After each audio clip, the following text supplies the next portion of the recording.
Hola, ¿qué tal? Sean todos bienvenidos a este su programa La Cofradía. Como cada miércoles, la información más relevante de la semana a nivel nacional, los acontecimientos al centro y al interior del país. Muchas gracias por acompañarnos. Yo soy Luis Monzón y es para mí un placer estén de vuelta con nosotros. Antes que nada, muchas felicidades a los padres que fueron celebrados este fin de semana y a los que no también. Y hoy me visto de manteles largos y les presumo este pequeño obsequio de una de mis hijas. Muchas gracias. Es la primera regalía de nuestra querida cofradía. Muchas gracias y esperemos que no sea la última. México es electo consejero del Consejo de Seguridad de la ONU. Efectivamente, México ha sido elegido uno de los 10 países y de los 10 consejeros no permanentes del Consejo de Seguridad de la ONU. Y la seguridad al interior del país, esperemos no se haga esperar más. Por otro lado, Irma Sandoval, entre obsequios y adquisiciones, tiene una fortuna en bienes raíces que asciende a los 60 millones de pesos, cuando solamente era una docente investigadora de la UNAM. Hay que verificar de dónde viene esa fortuna.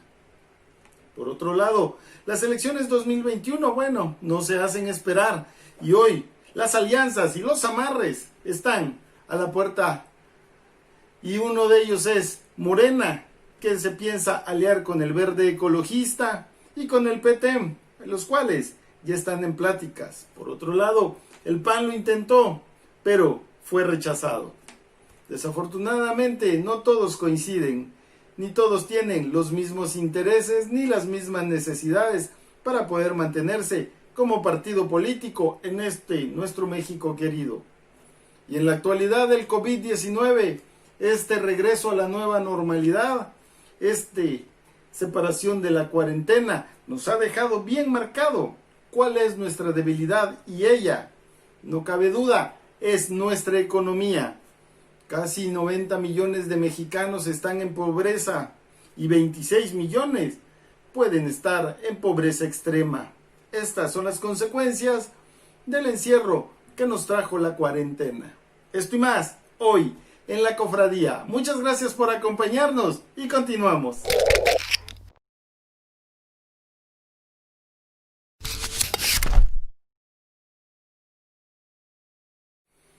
México hoy es uno de los 10 consejeros no permanentes de la ONU. La ONU cuenta con un apartado que es el Consejo de Seguridad Internacional. El Consejo de Seguridad de la ONU es el encargado de mantener la paz y la seguridad internacional. Es un órgano consultor, no ejecutor. Es el órgano de la ONU que le permite dar su opinión a los diferentes países y poder aconsejar en materia de seguridad para mantener la paz y salvaguardar el orden y la ayuda humanitaria. Por otro lado, la ONU cuenta con un cuerpo militar formado por milicias, un cuerpo militar que se encarga de monitorear y observar los procesos de pacificación de los países en conflicto, así como que se lleve a un buen término la ayuda humanitaria. Esto cabe recalcar que es el conocido Ejército de Cascos Azules. Recordemos, está conformado por todos los países que forman parte de la ONU y sirven de apoyo a las diferentes milicias de los países en los que haya algún conflicto. Algunos casos que podemos destacar son, por ejemplo, en el caso de Irán en el 2002, que participó como apoyo en la búsqueda de las armas de destrucción masiva de Bin Laden. En el 2011, en Libia, permitió a través del Ejército Azul, pues de proteger a los civiles, cuando tenían el régimen Muammar Gaddafi, que fue al final derrocado. Por otro lado, en Siria, en 2018, permitió la tregua para que la ayuda humanitaria que había en dicho país pudiera llevarse a cabo en el conflicto, porque era un conflicto que ya tenía más de 8 años en proceso Y gracias a esto, gracias al Consejo de Seguridad de la ONU, se pudo tener una prueba y poder acercar la ayuda humanitaria a dicho país. Este Consejo de Seguridad está conformado por 15 países. Los 15 países cuentan con 5 países que son permanentes. Los países permanentes tienen derecho a voz, tienen derecho a voto y también tienen derecho a veto. Ellos son China, Estados Unidos, el Reino Unido, Francia y Rusia. Estos 5 países le permite a las Naciones Unidas tener una continuidad, pero también cuentan con 10 miembros no permanentes. ¿Qué quiere decir? Que estos 10 países son elegidos periódicamente para tener un ejercicio de 2 años. Bueno, muchos, sobre todo la Cuarta Transformación y los morenistas, se atribuyen este éxito de México como consejero en el Consejo de Seguridad de la ONU. Déjenme decirle que también en los gobiernos neoliberales como Felipe Calderón, como Vicente Fox, como Peña Nieto, también se participó en dicho consejo. En los años de 1946 fue la primera participación de México, en los años 80-81, en el año 2002-2003 y en el año 2009-2010 también fue elegido México como uno de los consejeros. Este año, para el ejercicio 2021-2022, bueno, cabe recalcar que México no tuvo oponente. Ninguno de los países latinoamericanos ni del Caribe tuvieron a bien alzar la mano para querer contender. No importa, México es por 5ª ocasión uno de los miembros del Consejo de Seguridad de la ONU. Pero eso no es todo. La pregunta del millón: ¿dónde queda la seguridad en México? ¿Dónde queda la seguridad al interior del país? A través de las marchas, de los mítines, del conflicto ciudadano que se ha logrado ver en los diferentes estados, como en la ciudad de CDMX, como en el EDOMEX, como en Guadalajara, Jalisco, bueno, infinidad de estados que han tenido conflictos y no hemos logrado poder tener una consolidación de la seguridad en el interior del país. El narcotráfico está a la alza, el robo, el secuestro está a la alza. ¿Cuál fue la aseveración de nuestro presidente hace poco? Él decía en su mañanera: al pobre no lo secuestran, secuestran al que tiene. Y se necesita ser un país pobre para evitar los secuestros. Se necesita que la ciudadanía sea pobre económicamente para que evitemos los secuestros, los robos. Hoy eso es falso. Hoy por 3,000 pesos te secuestran. Los famosos secuestros express, donde te detienen, te levantan en una esquina, te levantan en una calle y te llevan a un cajero a vaciar lo poco que tengas, sean 100, 500, 1,000, 8,000 pesos que luego te dan los cajeros. Hoy no se puede catalogar la seguridad del país solo para los pobres. En Chiapas, una escolta de la hija del gobernador le da un balazo a un ciudadano por un conflicto familiar. Un conflicto que únicamente atañían a las partes involucradas y sin embargo el escolta le disparó en pleno centro de la ciudad de Tuxtla Gutiérrez. Esa es la seguridad que vive el país, esa es la seguridad que vamos a aconsejar a nivel internacional, esa es la seguridad que se pretende que México represente en el extranjero. Esperemos que no, y esperemos que México también aprenda de los demás para mantener una mejor seguridad al interior del país. Continuamos.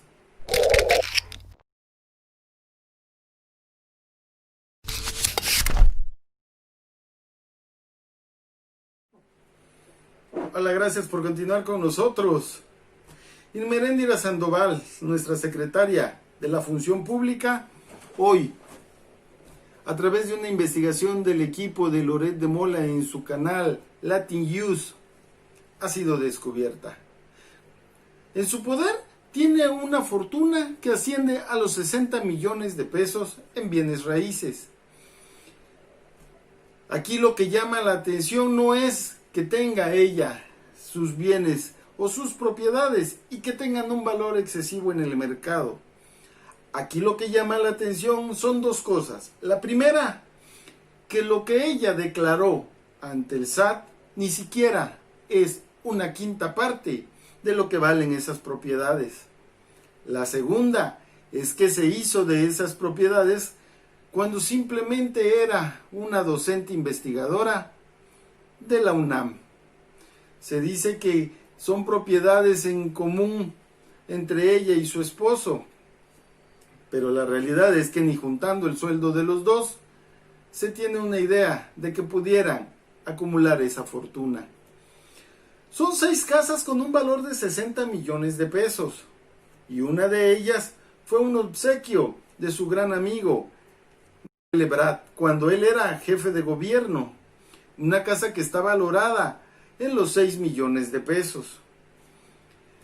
La cantidad es 5 veces mayor a lo que se declaró en el SAT y eso es una de las cosas que llama la atención. Las casas se encuentran ubicadas en los estados de México y de Morelos. Ahora, otra cosa que también nos llama mucho la atención y que resalta en esta investigación de Loret es precisamente que fueron casas adquiridas al cash, en efectivo, pagando y mandando. Ni siquiera fueron adquiridas a lo largo de los 9 años en un crédito hipotecario, en un crédito bancario, en un crédito que le pudiera permitir ir pagando poco a poco. No, señores, esas casas fueron adquiridas de contado, dinero contante y sonante. Aquí cabe mencionar algo muy curioso. Fue descubierta una casa denominada la Casa Blanca, con la gaviota como era conocida, la primera dama, Angélica Rivera. Fue un escándalo bastante grande y una investigación profunda que se realizó por una casa con un valor muy, muy alto, que al final de cuentas se dijo fue producto de todos los años y todos los ahorros que pudo haber tenido nuestra ex primera dama. Ahora, en la actualidad, se descubrieron las más de 20 casas de Manuel Bartlett. ¿Qué pasó ahí? La investigación no ha terminado. La investigación se detuvo. La investigación continúa. No lo sabemos aún. Pero si en este gobierno de la Cuarta Transformación no pasó nada, ya las tenía, eran de su propiedad desde un pasado. Aquí lo chistoso es que si a Manuel Bartlett pues no hubo ningún problema por las 24 casas que tenía. ¿Qué problema pueden haber por 6 casas? 6 casas que fueron y que sumaron un total de 60 millones de pesos a lo largo de 9 años. Digo, qué buena administradora es nuestra secretaria de la Función Pública. La teoría de la Secretaría de la Función Pública es precisamente investigar a los funcionarios federales, que no hagan mal uso de sus recursos, que no tengan enriquecimiento ilícito, pero sobre todo que las cuentas de ellos sean bastante claras. Y resulta que la titular de dicha secretaría empieza con el pie izquierdo y las aguas se tornan turbias. Ante el SAT declaramos una cantidad y determinados bienes, pero la realidad es que su fortuna asciende 5 veces más a lo que se dijo ante las autoridades administrativas y económicas del país. Por otro lado, la funcionaria dice que va a demandar a Loret de Mola y a su equipo por haber descubierto o por haber ventilado dicha fortuna. Se dice que esas casas ya las tenía desde un pasado, y es cierto, ya las tenía, son bienes que se han ido adquiriendo a lo largo de 9 años. Ese no es el problema. Todos los ciudadanos y las ciudadanas tenemos derechos a ir adquiriendo nuestros bienes poco a poco, con el esfuerzo de nuestro trabajo, con el sudor de nuestra frente, pero siempre con las cuentas claras, sin ocultar, sin engañar, sin manipular los datos, porque no es lo mismo decir que tengo un bien que me pudo haber costado 30 pesos y su valor real sea de más de 300 pesos. Manipular los números también es engañar, también es faltar a la realidad. Esto nos cabe decir qué otras cosas oculta la Cuarta Transformación, qué otras cosas no conocemos de los funcionarios públicos. Si la persona que debería de regir a la Secretaría, al organismo que nos debe de mantener informados, que nos debe de controlar ese mal funcionamiento de un funcionario público, oculta información o simple y sencillamente no la oculta, pero la manipula en su favor. ¿Qué pasará con los demás? ¿Qué pasó con el caso de la gaviota? ¿Qué pasó con el caso de las más de 20 casas de Bartlett? Bueno, estaremos al pendiente y seguiremos investigando. Muchas gracias.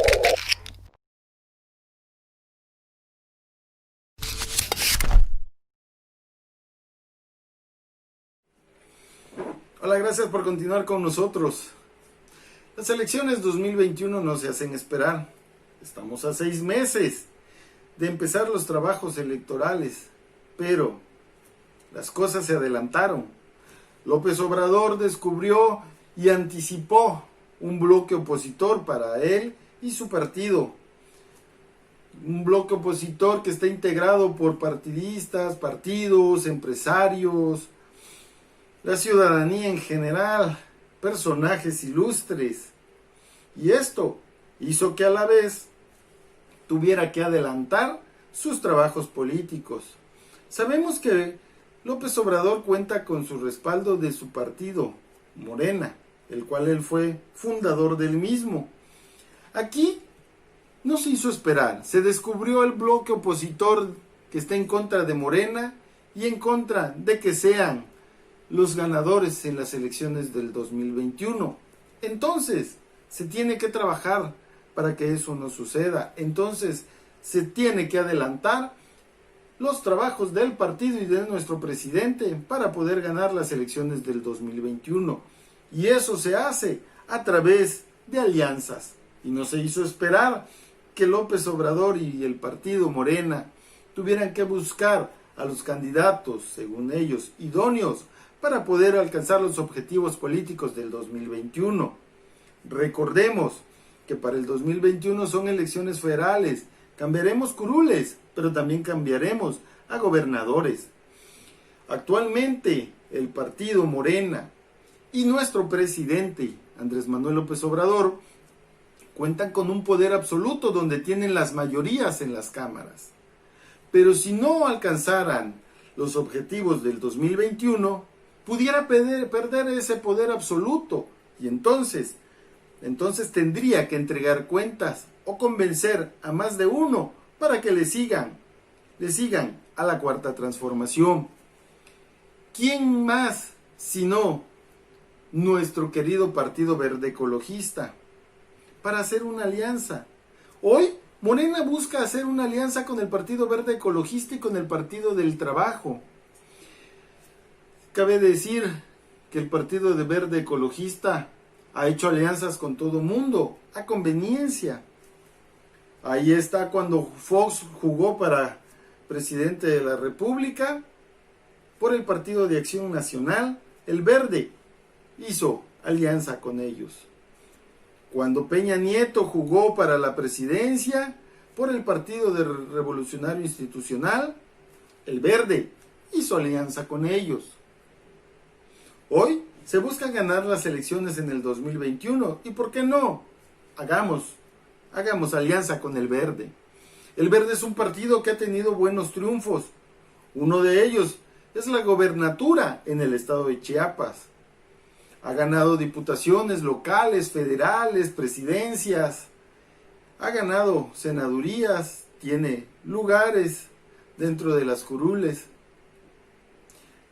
Pero el Partido del Trabajo nunca ha ganado nada. El Partido del Trabajo siempre ha sido un partido que logra tener lugares simple y sencillamente por representación proporcional o plurinominales, como les conocemos. El Partido del Trabajo perdió su registro y se eliminó como un partido a nivel nacional, pero hubo un tecnicismo.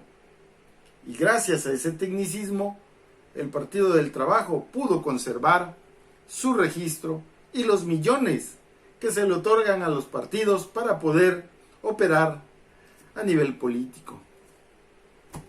Hoy, Morena es militado por una diversa gama de personajes. Lo chistoso es que expriistas, expanistas, exmilitantes de muchos partidos son los que conforman a Morena. No vayamos lejos, su máxima autoridad, el presidente López Obrador, es expriista y es el miembro fundador de Morena. Hoy intentan abrazar al verde ecologista y al PT con la finalidad de alcanzar los resultados que se esperan para las elecciones del 2021. Bueno, Morena no es el único partido que busca una alianza. Para bien o para mal, el Partido de Acción Nacional también anda moviendo sus fichas, y una de ellas es hacer alianza con el Partido de Movimiento Ciudadano. Desafortunadamente no le fue tan bien como a Morena. Cabe recalcar que el PAN no está en el poder y Movimiento Ciudadano, a diferencia del Partido del Trabajo, sí tiene triunfos, sí tiene logros propios y sobre todo tiene una estructura política que puede alcanzar las metas que deseen. No sabemos si quiere hacer alianza con Morena, con el PRI, pero con el PAN definitivamente dijo no gracias. Continuamos por nosotros mismos. Y hoy el PAN fue rechazado por Movimiento Ciudadano. El PAN tendrá que buscar nuevos aliados y tendrá que buscar estrategias que le permitan conseguirlos, o en su defecto, tendrá que fortalecer sus estructuras políticas para poder alcanzar los objetivos que desee para este 2021. Las elecciones arrancaron, aunque no de manera oficial. Los partidos están moviendo sus fichas. Nuestro presidente está moviendo la cuarta transformación y el poder federal para poder lograr sus objetivos. Gracias, continuamos.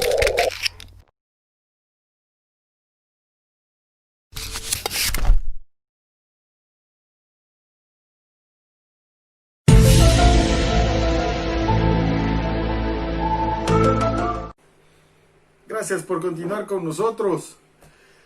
Información actualizada del coronavirus o COVID-19 como es conocido.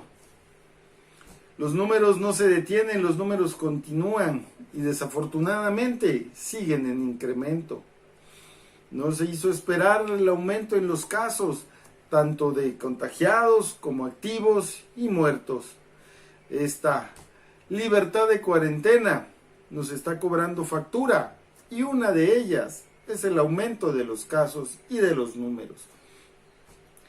En México ya llevamos un total de 185.122 casos confirmados.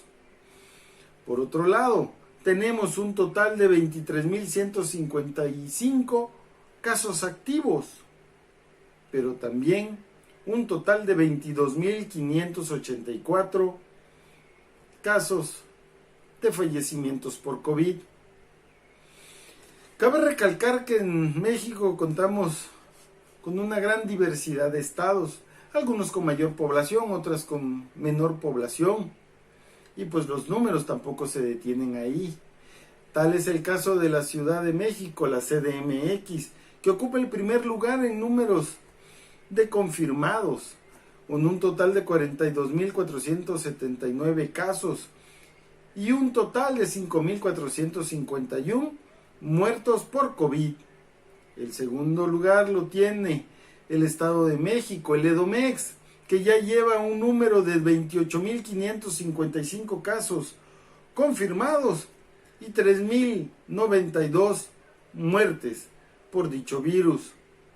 Pero también hay que mencionar los estados que tienen un menor índice, que puede ser por trabajo, puede ser por la conciencia ciudadana, puede ser por su posición geográfica o simple y sencillamente no han sido reportados, pero cuentan con el menor número, con el menor índice de infección por la pandemia del COVID.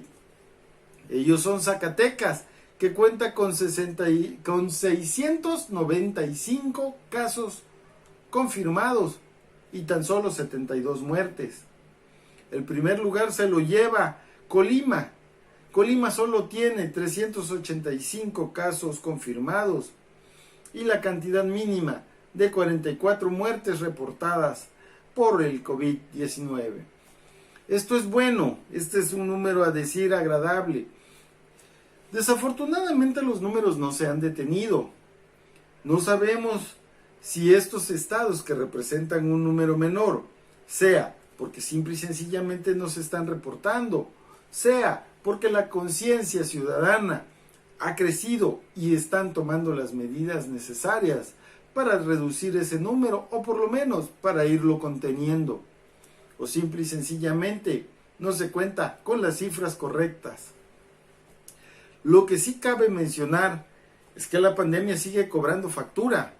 El regreso a la actividad, a la nueva normalidad, la libertad de la cuarentena, nos está cobrando la factura y la primera es los números que han ido creciendo. Lo decíamos con anterioridad, una segunda ola de contagios, de muertes y de casos activos no se hace esperar. Y la prueba es que los números crecen y esa curva todavía no se aplana y no se ve para cuando se aplane. Cada vez alargamos y alargamos más. Estados donde se puede decir que entraron a la normalidad, hoy por hoy vuelven a determinar algunas actividades que se deben de detener. Se pensaba que el cine ya iba a tomar, las salas de cine ya iban a tomar su normalidad medida con los protocolos de seguridad pertinentes, pero parece ser que todavía la vamos a detener tantito, porque esta segunda ola no se está haciendo esperar. Por otro lado, la economía es el segundo factor que nos está golpeando por el coronavirus. Hemos regresado de la cuarentena, hemos vuelto a una nueva normalidad, continuamos con las actividades económicas. Desafortunadamente el país no cuenta con un rescate económico. A diferencia de los otros países que han sufrido el impacto económico por el COVID, México en particular no cuenta con un programa de rescate económico. Al contrario, se han hecho reducciones a los presupuestos que impactan al comerciante, que impactan a las empresas, que impactan a la economía mexicana. Ya no estamos siendo uno de los 25 países atractivos para la inversión internacional. México dejó de ser ese miembro número 25 que se era, donde se evaluaba para ver si venían e invertían su capital en México. Ya no lo somos. La inversión extranjera ya lo pensará 2 veces antes de traer su dinero a México. Y eso va a repercutir en la falta de creación de nuevas empresas, de dinero que se vaya envolviendo y quedándose en México. Las empresas internacionales que tengan todavía empresas en México o que inviertan en México, pensarán 2 veces antes de dejar su dinero acá, lo cual hará que la economía se debilite porque dicho recurso económico se irá a otros lugares, en lugar de seguir dando vueltas en México. Los mexicanos debemos de despertar, los mexicanos debemos de ser la misma fortaleza para nuestro mismo México, para nuestro propio México, para que la economía se reactive. México debe de despertar, debe de fortalecerse a sí mismo. Ya no somos ese número 25 que nos permitía estar en el foco de los inversionistas extranjeros. Pero seguimos siendo ese México luchón, ese México fuerte, ese México que se cuida y se protege a sí mismo. Y por ello, nosotros debemos de ser nuestra propia fortaleza, invirtiendo en los locales, en el comercio particular de nuestra propia gente, en ese puesto de verduras, en esa empresa, en esa mano de obra mexicana, en esas tiendas que traen los productos desarrollados dentro de México y por mexicanos, para que ese dinero siga circulando dentro de México y nos fortalezca. Gracias.